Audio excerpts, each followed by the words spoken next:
Hi friends, welcome to my channel Loh. Today we will learn about the Arabic alphabet Kaf. Kaf is the 22nd Arabic alphabet. Let's watch Kaf. Hi, my name is Kaf. Kaf. Kaf.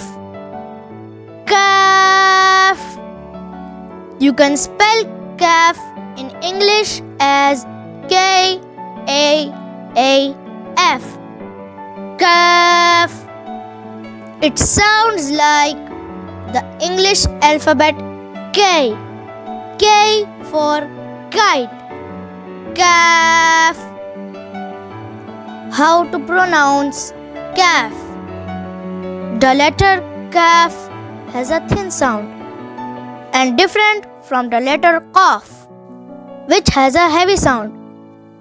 To produce Kaf sound, the back portion of the tongue will touch the end of the roof of the mouth.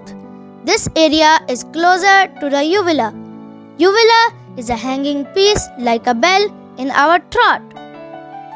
So first produce Ka sound, then finish on F sound.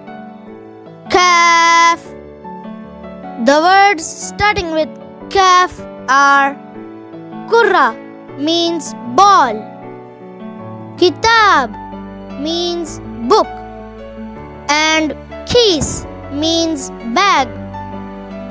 Thank you for watching my video. Don't forget to subscribe for more videos. Bye friends.